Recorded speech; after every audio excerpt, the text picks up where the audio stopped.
मनुष्य बदले, लोग बदले, एक शून्य का अंतर आए, त्रेता में 10,000 वर्ष। पुनः युग बदले, एक शून्य फिर घटा, मनुष्य बदले, लोग बदले, द्वापर में 1,000 वर्ष, और फिर मनुष्य बदले, लोग बदले, और कलयुग में 100 वर्ष। आज की दिनचर्या, आज के भोजन काल 100 वर्ष में भी बाधा पड़ गई है, क्योंकि वह केवल हमारी दिनचर्या का ही कार्य है। तो जो सतयुग की पूजा थी वो अलग थी।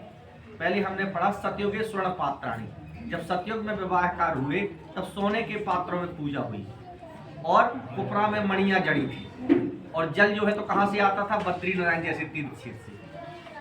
और जब विवाह होता था तो राजा जनक को विदेह कहा जाता है। तो वर विलोक दंपति अनुरागे, चरण सरोज पखारन लागे। महाराज विदेह को, विदेह माने जिसको अपने देह की भी सुध नहीं है, लेकिन महाराज विदेह को भी अपने देह की ध्यान आ गई, और पुत्री को देख करके वो क्या हो गए, मोहित हो गए।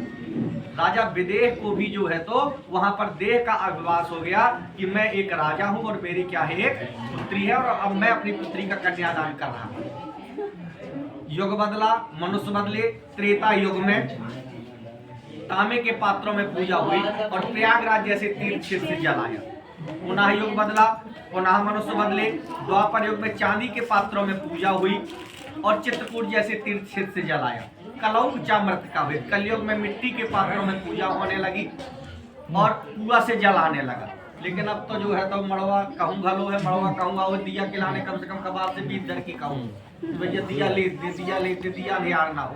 तो पहले मिट्टी की बेंगियां लगी, बराती कुम्हार के पास जाते, बेबी छूट गई, फिर दोना नब्बो बना देते खबाज जी, तो बेबी पटा गए। अब डिस्पोजल माने डिस्पोजल माने डिस्पोजल, नामों का डिस्पोजल है, ठीक। तो कृतयुग है स्वर्ग पात्र, तो कलयुग में मिट्टी के पात्रों में पूजा हो।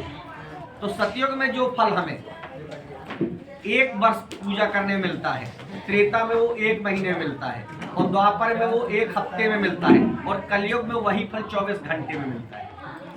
कहने का मतलब हम किसी भी प्रकार का अनुष्ठान करें, कोई संत हो जाए, कोई भगवंत हो जाए, कोई महंत हो जाए, बहुत बड़ी सिद्धि प्राप्त करें, लेकिन उसका विवाह नहीं हुआ है तो तीनों प्रकार के ऋण से कभी मुक्त हो ही नहीं सकता है। तीनों प्रकार के ऋण के मुक्ति का एक साधन है विवाह, इसलिए विवाह को 16 संस्कार में सबसे प्रमुख संस्कार माना गया है। तो कन्या ने इस प्रकार के वचनों से सबसे पहले कन्या पद से कहती कि हे स्वामी,